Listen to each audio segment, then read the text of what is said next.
Go live. Want to make sure. All right, here we go.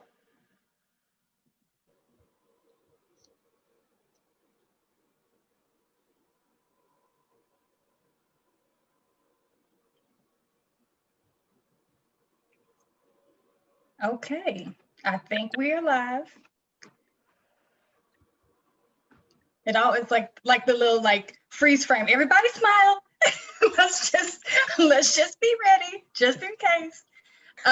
But I think we are live, and so I'm going to say welcome to whoever is joining us here live. I'm also going to say welcome to whoever is joining us later via watch party or rebroadcast or whatever, however you've chosen to view this today. We welcome you here and thank you for being here. My name is Tracy J, and I am the Quiet Rebel. And it is my pleasure and my honor to be here today with these lovely faces so we can discuss the significance of Kamala Harris to this 2020 election. Yay! If I had an applause button, I would press it now. So our time together looks a little bit like this. There'll be a little bit of a welcome, which I kind of did, but I'll do a little more. We'll get some introductions out of the way. We'll share some agreements. We'll jump into our dialogue. And if there are any questions from our community, we will entertain them as time permits. But do feel free to participate in the comments. Feel free to put your questions, your comments there. And even if we can't respond to them live, we will get a response to you. Is that fair? Everybody who is agreement says yes? Yes. All right. So as I said, my name is Tracy J. I am the Quiet Rebel. The intent of my organization is to shift the status quo using conversations as instruments for change. And what I've been doing primarily with that is through guided conversations around race and culture. And today I'm glad to do the second in a series of 3 conversations around voting, specifically focused this time on Senator Kamala Harris. And my BFF of 30 plus years, Lil McKelvey, is our host today. Lil, why don't you jump in here and let the people know why you're here, why we're here. Hello. So for the spring Omicron to Omega chapter of Alpha Kappa Alpha Sorority Incorporated, I am the connection chair. And so since we all had to shift to this virtual platform, we decided to host a series of these. And so this is our second, and we were just discussing how in the world, when do we pull together this third one? We want to talk about the after effects, what has happened with all that we've done with pushing everyone to vote. And so this is our second one. I'm super excited about the panelists that we have here. Thank you, ladies, for saying yes. Thank you so much. So with that, I'm gonna be quiet and let us move on to our introduction. Thank you. Thank you, Leo. And so our guests today are Martha Castex-Tatum, Rachel Graham, and Roxanne Werner. And I will invite each of you to please introduce yourselves. When you do, if you will please tell us your claim to fame in the world right now, and the one word that comes to mind when you hear Senator Kamala Harris's name. So, Martha, will you kick us off, please? I will. My claim to fame right now in the world is I am the mother of Jacob Paul Tatum, and he is 22 years old. He's the love of my life. I'm also currently the Vice Mayor Pro Tem of the City of Houston, serving as the council member for District K. What I think about when I hear Senator Kamala Harris's name is empowerment. Thank you. Rachel? Yes, I am Rachel Graham. And I guess you could say my current claim to fame, I'll ride on coattails with a good council member. I am the mother of Morgan Malin Grant and Murray Douglas Grant III. I currently, in this iteration of my life, serve as the communications director for a nonprofit in Baltimore. But in previous times, I actually hosted a radio show in New Orleans, Louisiana on WBOK 1230 AM, as well as serving as a political consultant for a few different mayoral campaigns, and just really believing in the power of women being elected to office. I would say the first word that comes to mind when I think of Kamala Harris is brave. Yes. Thank you, Rachel. Roxanne. Hi, I am Roxanne Werner. I am the Director of Community Relations for the Harris County Clerk, Chris Hollins. And the Harris County Clerk's office actually executes and administers elections in Harris County, which is the third largest county in the country. And so my claim to fame is making democracy happen for the 2.4 million voters, along with the hundreds of other wonderful people that I work with. And then I, at this point, obviously, to be a terrible mom if I didn't mention my son. I have a 6-year-old Oliver, who is just, you know, a shining light and a really great example of how resilient kids can be in this crazy, crazy time right now. Thank you. And your one word for Kamala Harris? Oh, I forgot the big question. My one word is historic. And I think there's a lot of ways, I know in our office, we're using a lot of ways that this is historic for us, but I think that Kamala Harris is obviously being, you know, chosen as vice president is historic. Her past elected offices that she's held, she has made history. And so when I think about her, that's the word that comes to my mind is historic. Thank you. I just want to say for the record that this conversation is nonpartisan because, you know, we're representing lots of places, lots of organizations. This is not a direct endorsement of the senator or of Joe Biden. This is merely a conversation about how having this woman on the ticket is significant to our country and to us personally. So there's my disclaimer. Take it for what it's worth. In any quiet rebel conversation, there is a set of agreements. And so this one is no different. Although it is a conversation amongst friends, we still have agreements nonetheless. And the first one is that we begin with love. And love is an acronym. The L is listen with your heart. So sometimes when we show up to conversations that are heady, we don't operate in our heart space. And I always like for us to start in our hearts. The O is to observe or be aware of your own bias or the way you see the world. V is venture into unfamiliar territory. And E is expect the best. Also, a few more, just to add on to the love that we're bringing with us to the room.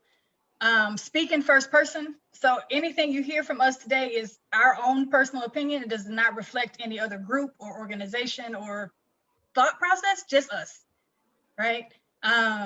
Prepare for non-closure. Often when we have conversations about big topics, hard topics, we think we're going to solve the world. We're not going to solve the world today. We are just going to have a conversation. Share and then invite. Our conversationalists have already been primed for this, but I will ask a question, someone will answer it, and then they will invite the next person to answer so that it is an ongoing invitation. And the final one is that all of these conversations are designed to be safe and brave. So, so we're in a safe space. We're on public access, you know, Facebook Live, but it's still a safe space. I'm not going to ask any questions that will hurt anybody's feelings or offend anybody. And in the event that something lands a little bit weird, we're going to be brave and press through. It's all going to be fine. So this is a way that I sort of just like warm up the room. This is an exercise called Yes If. And if you are watching us on Facebook Live and you want to participate in this, you can feel free to type your yes in the chat. So conversationalist. I'm gonna put some prompts up on the screen and just unmute yourself, please, and say yes if it applies to you. So, yes if you live in the city where you were born. Yes. Just me? Okay. Nope. Yes if you were born before 1968. No. Nobody wants to date themselves today. It's fine. Yes if you have children. Yeah. Yes. All of us. Yes have children. Yes if you're a good dancer. In my Absolutely mind. yes. Yes. Yes. Yes if you went to sleep before 9 p.m. last night. Tonight, though. Okay, yes, tonight, but not last night. Not last night. I can't make that promise. Yes, if you ate breakfast this morning. Yes. Yes. Yes, even though my breakfast was at like 1 o'clock this afternoon, but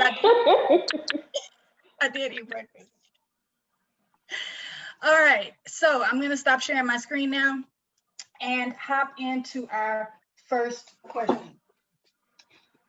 So, ladies, who was your first female role model? I'm going to invite Roxanne to start us off, please. Okay, so this, I can't tell if this is like the most nerdy answer I could possibly come up with for this, but the thing that really stands out in my mind, and it's not someone that I actually know. So like personally, I'm estranged from my mother, so I have kind of that, you know, there's some things, and now I think I have a lot of great female role models. But when I was young, one of the things when you first said that question is that when I was younger, my dad bought me a book about Clara Barton, who founded the Red Cross.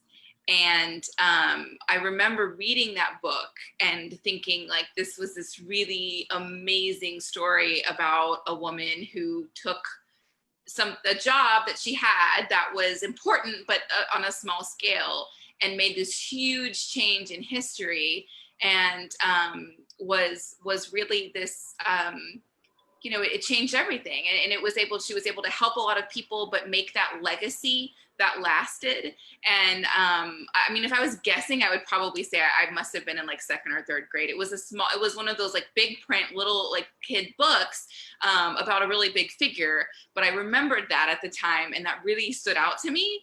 And so that kind of was the first thing that came to my mind with that question. So that's my answer. And I'm going to invite Martha to share. Well, my first role model, absolutely female role model, was my mother. I have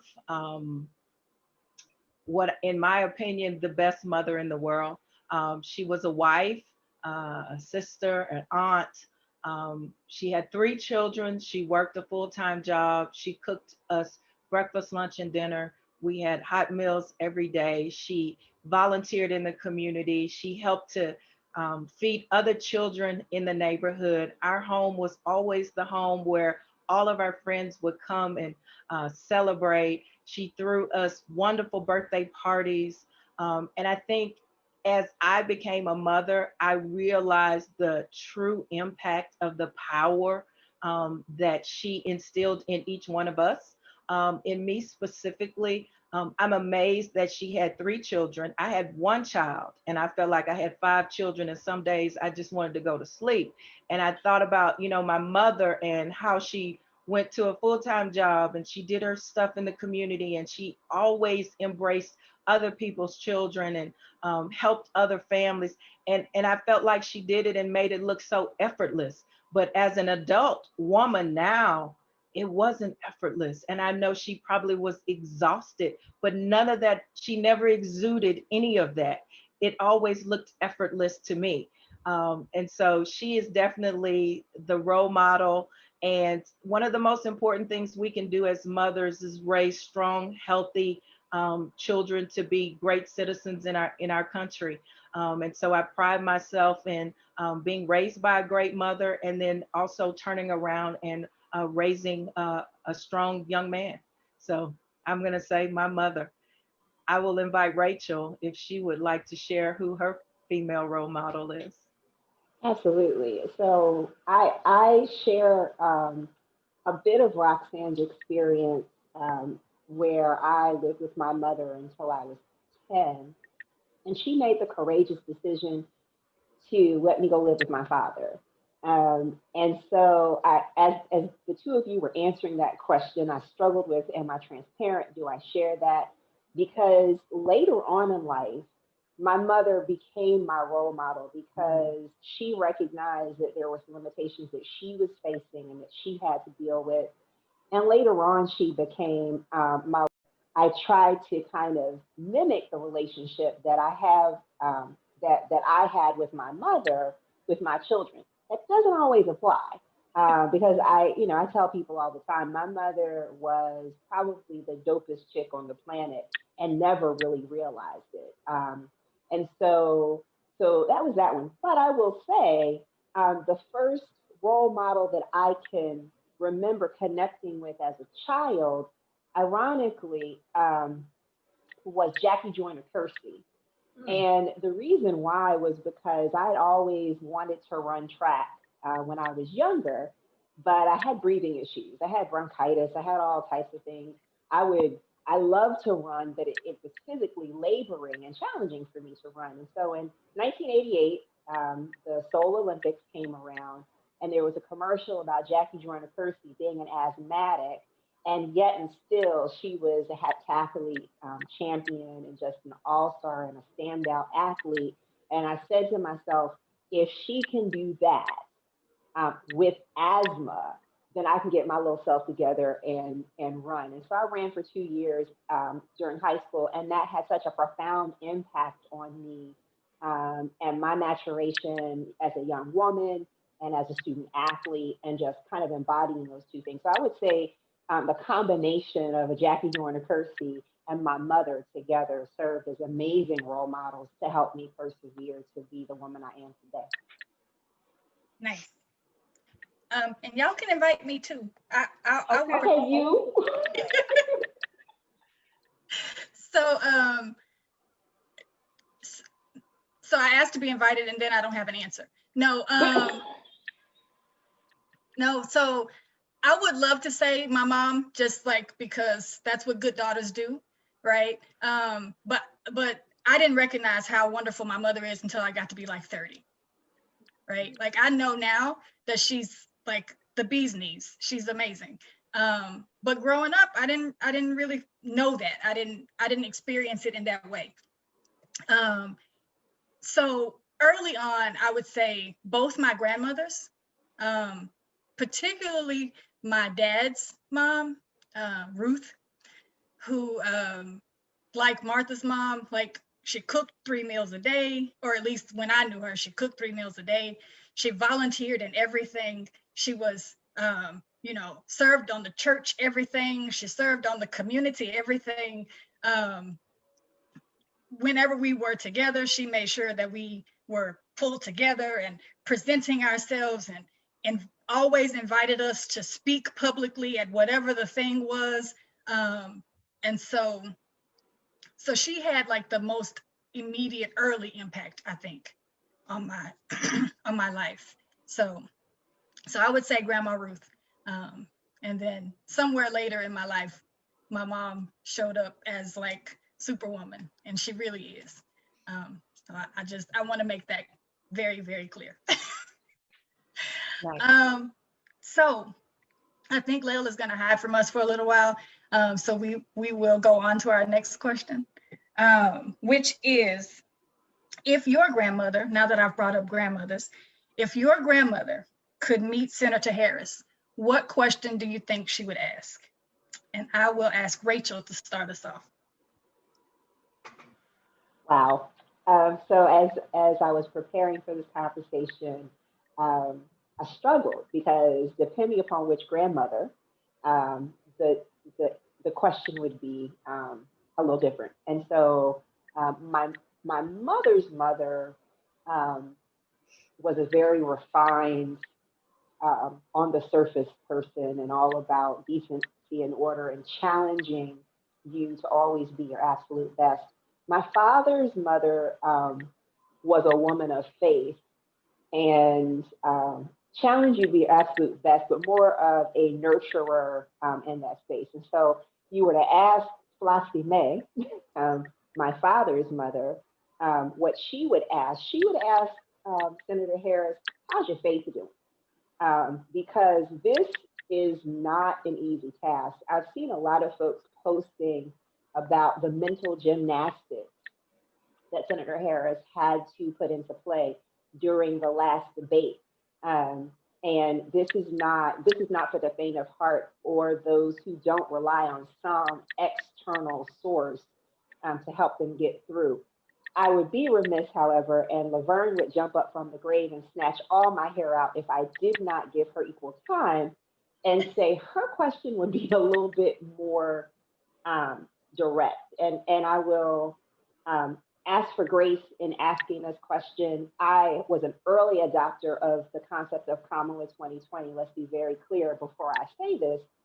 But the question that Laverne would ask would be, what do you plan to do differently in the executive office that has come up as a question from your legislative experience and your experience as the top officer of the law for the state of California? And it's a conversation that keeps coming up.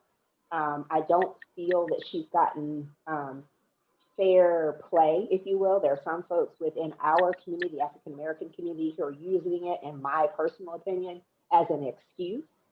But I will also say that the answer sometimes has not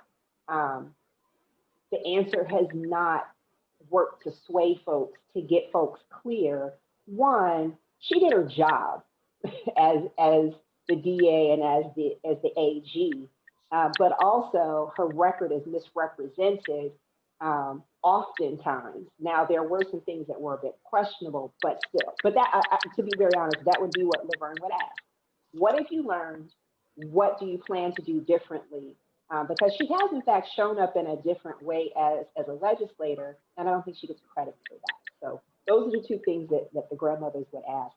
I'm going to pass it over to Martha to see what her grandmother would say. Okay. My mother's mother, unfortunately, passed away when my mother was in the 4th grade. So I've only seen her beautiful photos. I didn't have an opportunity to meet her. My dad's mother, Cecile Castex, was a tremendous nurturer. She knew how to make everything feel extraordinary every time we visited her. It was special. She planned, she organized, she cooked, and she just had everything laid out for us when we would arrive. And she made every day special.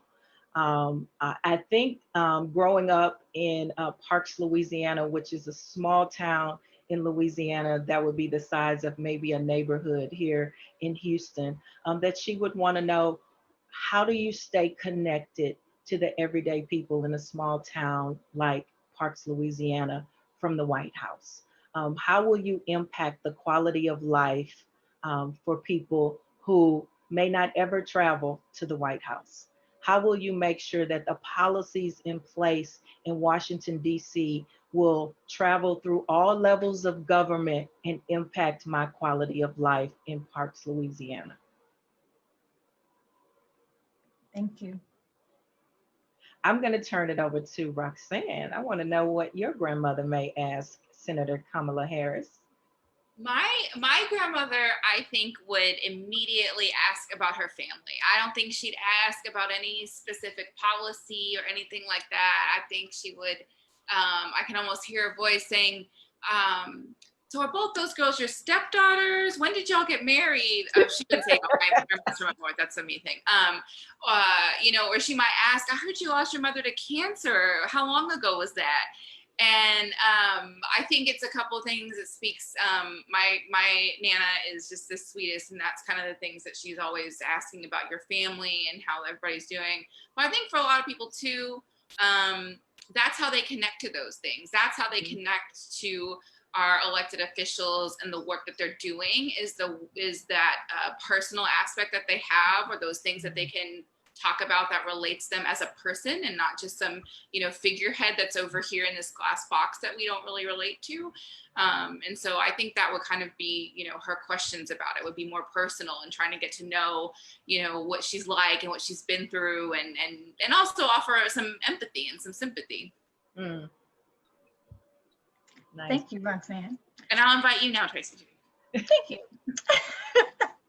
I think sort of like your grandmother's, Roxanne, that my grandmothers would both defer to like her personal life and want to know, first of all, have you eaten? Like both of these women would feed you, right? So like, baby, did you eat? Can I feed you? Right?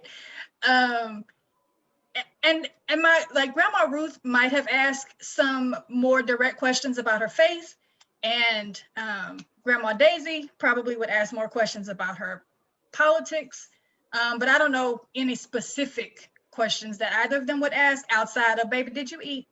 Because they would both really want to know that.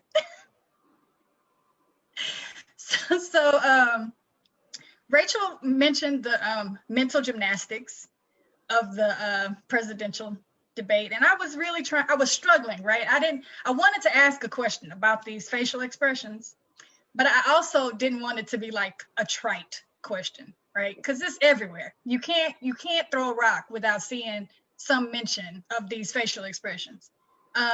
So here's my question. How important is it that Senator Harris, as vice president, is likable? Right? These questions about this face sort of allude to her not necessarily being likable. So my question is, how important is it that she's likable? And the flip side of that question is that even fair? So I'm going to start with Roxanne. It's the one too where like the part of me wants to be like, no, it doesn't matter if she's likable. But the reality is, to so many people, it is. And it's the same problem that we found ourselves with 2016 with Hillary Clinton.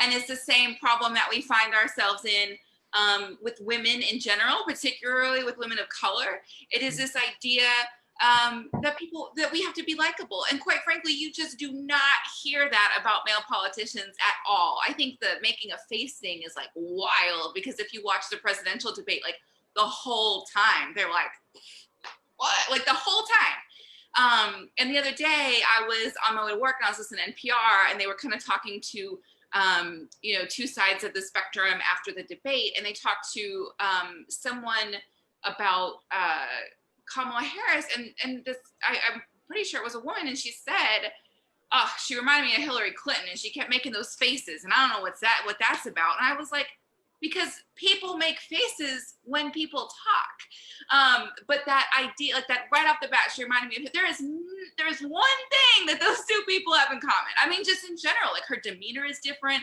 They're different people. We are 4 years in the future. But that ability, to link those two things, I think it's a thing we would all want to be free of. Because the other thing too is she's asking for your vote as vice president. She is not asking to come over to your house and have coffee with you. She is not asking for you to have a slumber party with her. She is not asking for you to like go to meet her at happy hour or move in together and be roommates. Like she's, like we are voting on the vice president and scale that. We are voting for a president. We are voting for a senator. We are voting for a city council member. They do not have to be your best friend. They have to be someone who you think can make the changes that need to be made, or continue things that you think are working. And so quite frankly, like, do you have to like someone to do that? No. Does our society still hold up these ideas that in order to be able to do those things as a woman, you have to be likable, but also strong, but not too strong, but smart, but not like too smart, and not weak, but also not too confident? Unfortunately, yes. Unfortunately, those things are still there. Now I'm gonna invite Rachel to contribute to the rest of that conversation.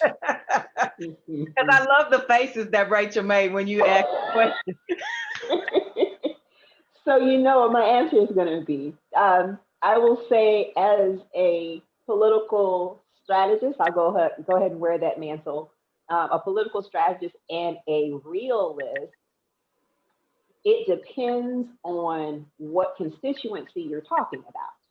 And so white men and white women who don't know those faces that Kamala Harris was making, it did factor into likability. But for me, they didn't like her at all if that face factors into your likability.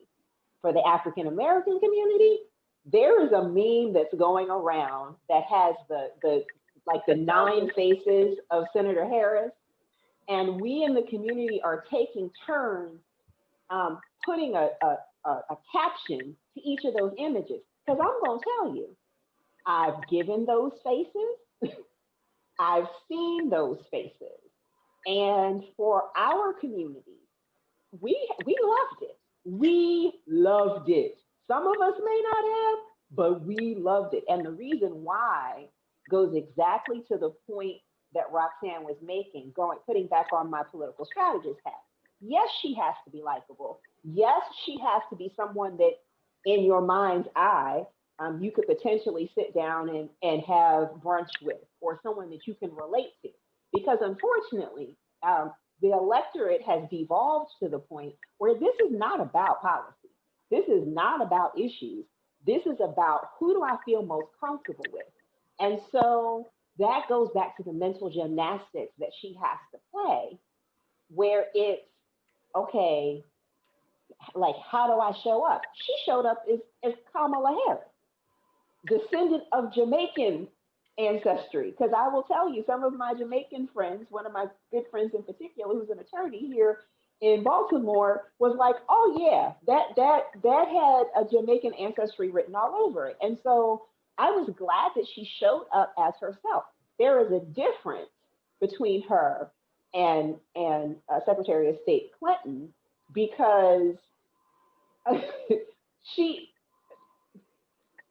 you can't put those two in the same category when you're having a conversation. You just can't. And what I will say is, most of the folks that I've heard that are pundits that, had something negative to say about her faces and she should have, held herself together, they were white men. So let's just be real clear and talk to the elephant in the room. They were white men who, if you noticed during that debate, you had a white man who disrespected and got away with it 2 women. Where did they do that at? So that's my answer. Martha, I'll turn it over to you. So you both hit on all of the points that I would make. One of the things that I thought that makes Senator Harris likable is she's authentic. When you are looking for elected leaders, and as you look at people in leadership, people want you to be true to your word, true to yourself, and true to your dedication and the oath that you took to serve. And so what I saw on the stage was authentic Senator Harris, who would be an authentic leader in the White House. I also can identify, I think it was maybe 12 faces that they put on that meme, because number 8, I try not to do it because some days you just want to go, what? And that was number 8. I mean, you can go and look at each one of those faces and you can identify with it. And you can identify with number 9 and say, oh, that's how your mother looked at you when she said, you said what?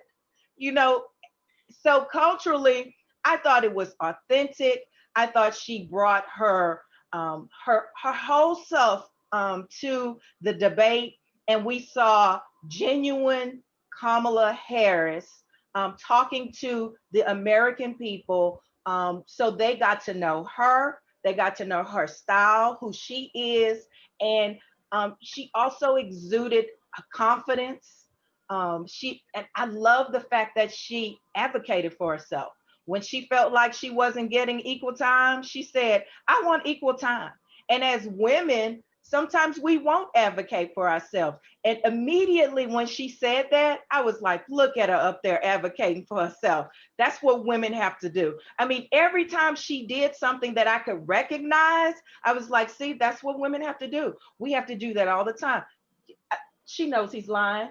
Look at that. You know, you could just, you read it in her face. You saw it in her actions. And I think that people who were genuinely looking at her as a potential candidate or someone to determine whether you were going to vote for her saw her in her authentic space, and they can make a decision based on whether or not they would like for her to lead our country or be the vice president and lead our country. And so I loved it. I think that, of course, everyone wants to be liked. But the big picture is she capable of stepping into that role as the vice president of the United States and changing the quality of life for us and making sure that our country moves forward and everyone is respected.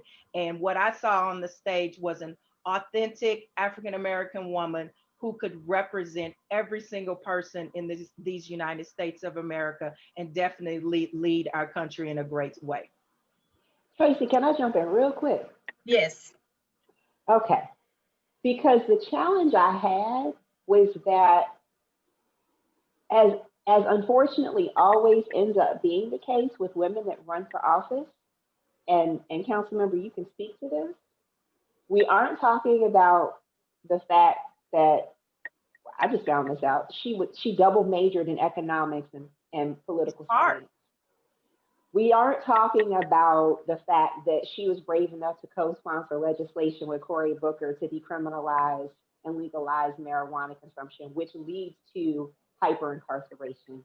We're not talking about, and when I say we, not this conversation, but nationally, there was not a conversation about what she brought to that conversation. We're talking about whether or not she was likable. Now, the most unlikable person on that stage, I mean, and that boiled down to the fact that there was a fly on his hair. But what I'm saying is, it's an unfair thing. It is. That being the smartest, and honestly, if you look at all of the people that are on the ticket right now, and even looking back to, if you want to draw these parallels between her and Secretary of State Clinton, she is the most prepared and qualified person to run, because she has been in all but one branch of American government. And so for me, it's, yes, on the one hand, I love what she brought, but it saddens me that she has to fight this. Yes. When there are so many other bigger things to actually deal with. And when you think about what she did in her fight for big banks, against big banks, that immediately says to me that the people matter. So those are the conversations that I like for us to see, because a lot of times you can judge what people will do in the future based on what they've done in the recent past. And she's done some phenomenal things in the recent past, and we need to focus on her successes and the times that she has fought for the average person, for the person who's middle class America, raising a family, trying to make their ends meet. Those things matter. And we know those things because we make a point to know those things. So I always think if people don't want to like you, they're not going to like you regardless of what face you make, what you wear, what you've done, and how educated you are. So definitely we need to focus on her successes and how educated she is, and how empowered, and the importance of representation. Representation matters. When you see someone like you or someone with a similar background to you, that says, if she can be, I can be. That raises my self-worth. It was my hope that last week when that debate happened, that every little Black girl was posted up in front of the TV to watch Senator Harris, and every girl for that matter to watch Senator Harris, because if they can see her on the national stage, they can also dream about being on the national stage, and they'll know she worked hard, she went to school, she worked her way through the political ranks, and she put in the work. And so now that the opportunity is here, she's prepared for it. So she prepared herself for the opportunity. Now the opportunity is here. She is the most qualified, and she killed it. Faces or no faces. Rachel actually segued us into the next question, which was, what are we not talking about? Like, there's, like, I hear all the things, right? Like all the surface things, right? We talk about her being the first woman on a major ticket, right? We talk about her being a Black woman in that role, right? We talk about that. We talk about all the Black men she prosecuted in California. We talk about that, right? We talk about her heritage of all the things in the world to bring into a conversation about politics. We talk about that, right? What are we not talking about? And so Rachel and Martha already sort of kicked us off in that, but I'm going to ask Roxanne if she would like to add, like, what are we missing in this conversation about Senator Harris? Yeah, I co-sign a lot of what Martha just said too. I think really too, one of the big things is those issues and her platforms on things.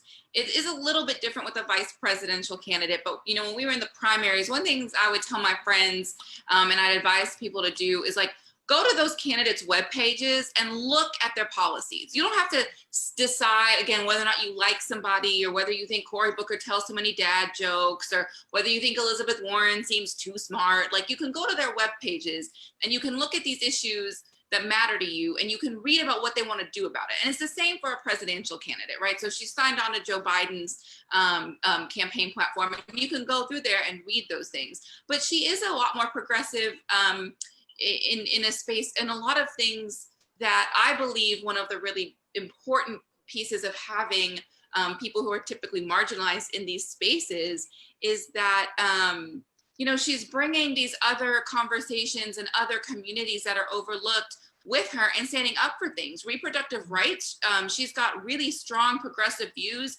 on reproductive rights, which is really important. She is well known for being a very big advocate of the LGBTQ community. When marriage equality was made legal in California, she was out in those courthouses marrying couples that had been kept apart by like bigotry and the law. And she did that. Like I remember I watched this video of her. It was with archival footage from that day, and she's literally like on the phone with people, like making it happen, running to go do this really exciting thing and to make this proclamation. Like, it was, you know, she's not just like waving her rainbow in June. You know, she's standing up for these communities that are typically marginalized. Her chief of staff is a lesbian and is a Black woman, and she's the first Black woman to be chief of staff to a VP ever. And so that's kind of the amazing thing. I think that, you know, as a woman of color and as a person who I know is probably that found herself often asking, can you let me speak? She's bringing all of these other people who have also said, can you let me speak? Both in terms of visibility, in terms of representation, and also in terms of that policy. And so, yeah, I would love to talk about the bigger implications of what that means to people to have that, what those policy changes are going to mean, because I do think it's very different to make laws or policies for people than it is to make them with the people they affect. And I think she really brings that, and I'd love to see us have more of those conversations too. Thank you. Absolutely. Yeah. And I'll just add that, you know, she was the district attorney in San Francisco from 2004, I think, to 2011. She was the attorney general from 2011 to 2017. She's been a U.S. senator. That is a wealth of experience. And I personally don't think that your first political position should be president of the United States. So to have a candidate going into a vice president role with all of these levels of government experience, I think is strong and powerful. And it is it's important. It is important. You know, one of the things that sometimes I cringe when I hear people say, you know, we don't like career politicians. As an elected official, it is important that people have experience in being an elected official. it is not, there is no magic halo that comes on your head when you are elected and you go into an office. It takes a lot of work, a lot of time, and a lot of effort to learn the policies of whatever role you're in. Learn how to work through the bureaucracies of government. Learn how to work that role. It doesn't happen overnight. And so you have to know how to navigate in government. And so sometimes, things don't happen fast. When people want to see infrastructure improvements, they don't happen overnight. You need somebody that knows how to navigate that process. And sometimes it takes years. And so when people say we don't want career politicians, political people also need to have experience in political roles, especially going into the highest office in the land. So I'm excited about the possibility because of her experience, and her compassion and her personal life.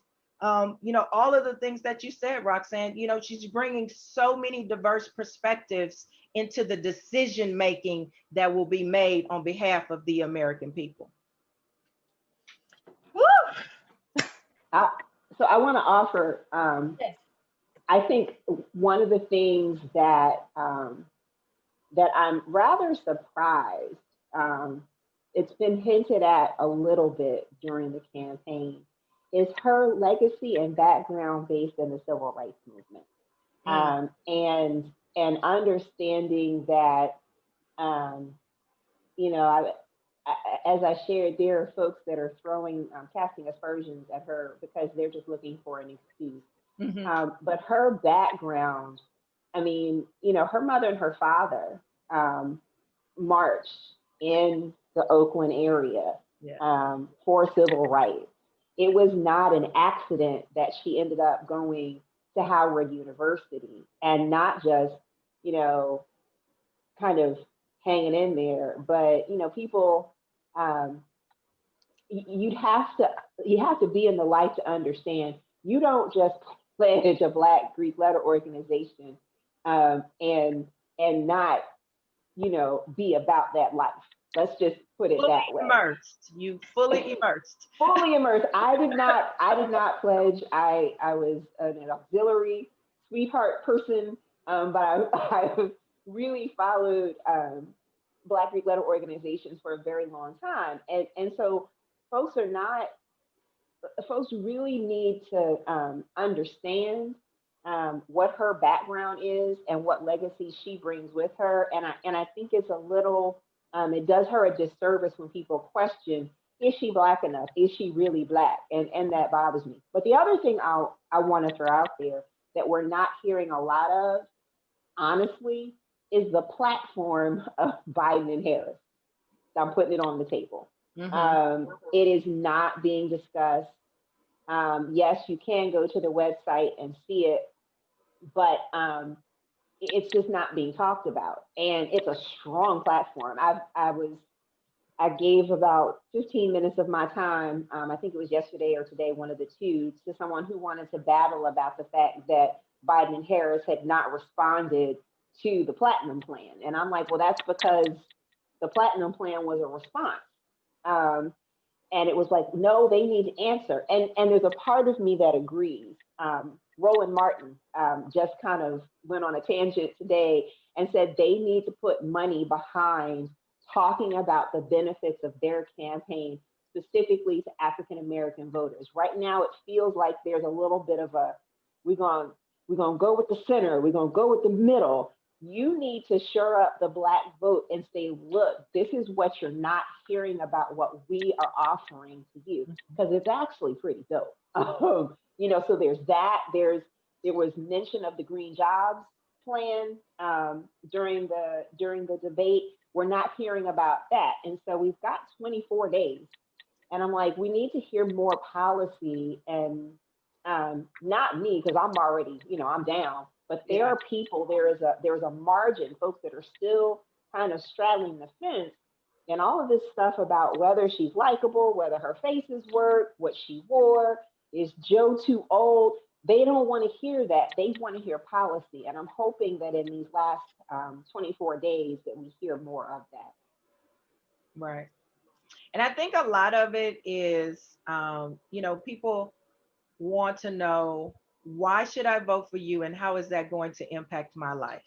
And I tell people all the time that, politics is local, and it is, I would like to see our national candidates have a connectivity to our state candidates and our local candidates, so that the policy that we are implementing from the top can flow through all the levels of government, and we can really have some comprehensive policies in place for the people. Because it's one thing for us to set local policy and then have to fight the state because the state policy is different, and then have to fight what's happening in Washington because the national policy is different. There needs to be some connectivity to really impact the lives of the American people. So I would love to hear a plan on how can we take it from the national level to the local level, work together, do something all encompassing as far as policy to really shake up what's happening and make a difference in the everyday lives of people in America. Because otherwise, people will always be cynical about politics and elected officials, and they will continue to think my vote doesn't matter. Whatever's going to happen is going to happen. But if we had that connectivity and we could really do something all encompassing, I think people would see the power of their vote and how it really impacts their everyday life. Thank you. Y'all are killing it. I'm loving this conversation. So we are just 2 days away in Harris County from early voting. So I would like to know your personal voting plan. Like, are you not who you're voting for? Just, are you voting early? Are you gonna vote on election day? Like, are you gonna drive up and vote? You gonna mail in? Like, what's your voting plan? Martha, what's your voting plan? So I have already printed out my sample ballot. If you are in Harris County, you can go to harrisvotes.com, print off your sample ballot. I printed it off. I was at my desk and I was going through everything. I didn't want any surprises when I got into the ballot booth. So I printed off my sample ballot. I've already gone through it. My plan is to go and vote on Tuesday. I will be early voting. There are several locations in District K that I can go to. I typically go to the Hiram Clark Multi-Service Center. I was just talking about that today. Should I go in the morning, midday, or should I time it in the evening when I think that there won't be a long line? So I printed out my ballot. I know who I'm voting for. I've already double checked to make sure I was registered, and that there would be no problems when I handed them my driver's license. So I'm planning to go and early vote. I highly recommend early voting. There are lots of places that people can go and early vote. And then I think if you don't wait until the last minute, you'll have time to mitigate any problems that may come up. So I'm early voting. That's my plan. And then I'm going to call 50 people and tell them to go early vote. Yes. Who's next? I'll invite Rachel to share. So I'm in an interesting situation because I'm not in Harris County. I am in Maryland, in Baltimore, and we're challenged here. So I had originally planned to request a mail-in ballot, but I don't trust it, to be very honest. I just, I'm used to going to a poll and voting. I am checking daily almost to find out what the final plan is here in Baltimore. Our council president has, if I'm not mistaken, was trying to make arrangements with the Ravens to have M&T Bank Stadium actually serve as a polling location. And if that ends up being the case, then on election day, I'm going to go and do that, because I have a little angst about all of this. I wanted to do a mail-in ballot because I could actually walk it to the elections commission here in the city But even that is kind of up in the air for me. So the short answer is I'm working it out. I'll let you know by tomorrow.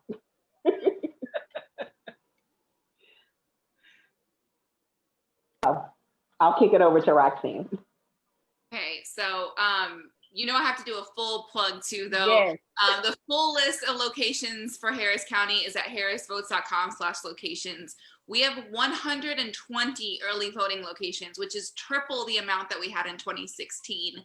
We have the longest early voting period ever. So it starts on Tuesday, but you can vote all the way up through October 30th.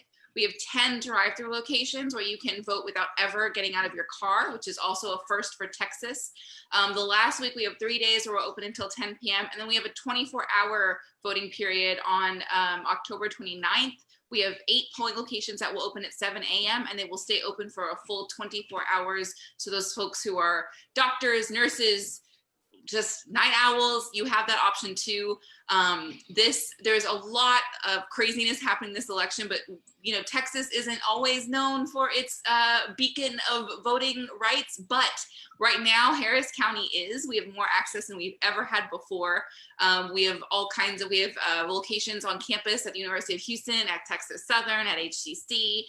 We have stadiums, we have community centers. We actually have Buddy's Houston, which is the first gay bar ever in the United States to be featured as a polling location. So we have everything, any place you could want to be. You can drive through, vote at the food bank, you can vote at a bar, you can vote on a college campus, you name it, you can vote on it. I don't know how much I'm allowed to say about it, but we are working on a pretty cool activation with MTV as part of their Vote Early Day on October 24th at the Toyota Center. So that's probably where I'll be casting my vote that day, definitely voting early. I'll probably avoid those bookend days. I want to vote somewhere in the middle. We do have 2 weekends of early voting, so probably on October 24th at the Toyota Center. I have to take a moment and shout ahead. out Wheeler Avenue Baptist Church as being an early voting location. And just to let y'all know, tomorrow they are activating Souls to the Polls. I'm a distant member of Wheeler Avenue, and they have been talking about Souls to the Polls. Typically it'll happen on a Sunday, but they are actually a voting location and encouraging people to come out on the first day. Shameless Absolutely, plug. that's a great too. We've got a lot of local churches that have stepped up. We've got, really just an amazing amount of places that are polling locations this year. So we've got plenty of options. And I think people need to hear that message more, Roxanne. We have plenty of options. The news media is bombarding everyone with the barriers, but I think it's important that we talk about all of the options that we have available. The free rides from Metro, the parties are offering rides to the polls. We need to let people know that there are lots of options, and don't let anything turn you around and keep you from voting, regardless of how many drop-off locations we end up with. If you need help, there will be help available for you to make your voice heard. I love that we've expanded the locations, the Toyota Center, NRG, a 24-hour voting day, and the polls staying open till 10 p.m. I'm telling you, there won't be dogs and water hoses and none of that. The opportunity is vast, and I don't care what the media says. You can find a way to get to those polls. There are people that will be available to drive you. Mask up, be protected. We have your hand sanitizer. The fact that the county clerk's office is providing finger protectors, wipes, and making sure that people are wearing their mask. And if they aren't, there's a voting booth way over there for you to vote. The opportunity is there. We just have to make sure that we show up. I think we did a great job of encouraging people to vote. Now we need to make sure that people get to the polls. So get over the finish line and make sure you go vote. Thank you. Lil, what's your voting plan and any thank yous? We have reached our hours, so I don't want to hold people hostage. We have, okay. So my plan is I found this secret squirrel church. It's a Turkish church off the Beltway, kind of. Oh, that's in District A. Raindrop Turkish Center. That's in District A. That is probably the prettiest polling location we have. What a great Yeah, it is. Absolutely. That is my secret location. And now I Yes. feel like Martha, I feel like I want to go on Tuesday morning. I want to be the first one. I want to be in line. So that it's a great place. It's beautiful. It's Yes. not crowded. It's, you know, a steady flow of folks, but not crowded. So that's where I will be. But I want to just let you know, for those that will post this after, but if you need a ride to the polls, you can text. There's a Roll to the Polls program, kind of sponsored by Greenhouse Church. So I'll make sure that that gets out to people. So many different options. So there's no excuse. Somebody will get you to where you need to go over the course of these days. So with that, I want to Wait, thank. Oh, I'm sorry. what's Tracy's plan? We gotta know what Tracy's plan is. Tracy, what are you doing? So I use vote411.org, which is provided by the League of Women Voters, so that I can research all my candidates ahead of time. I love that website. It is nonpartisan, and also when you read about the candidates and you've made your choice, you can select them right there on the site, and they will email you or text you what you said, so you don't have to try to remember it when you get to the polls. So I have already done that. I already have my email from them. I'm ready to vote. I'm not going on the first day of early voting, but I will vote early because I don't plan on being in any lines. I'm not doing that. I'm going to show up someplace on like a random Tuesday in the middle of the day when it's nobody in the line. But rest assured, I'm getting my vote heard. And if somebody needs a ride or whatever you need after I go vote, I got you. Yeah. So Very thank you, all of you, Roxanne, Martha, Rachel, Vale. Thank you so much for this conversation, for your energy, for your authenticity, for your wealth of knowledge. And we'll be doing this again post-election. Oh, Lord, don't even matter who wins. We're going to do it again. So thank you for being here. Thank you, Facebook folks, for joining us. If we did not answer your question, we will scroll through and get you some answers, and we will post the resources also on this post. So y'all have an amazing rest of your Sunday, and thank you. Go vote. Thank you, Tracy. Thank you. Bye, y'all. Enjoyed it. Go vote. Go vote.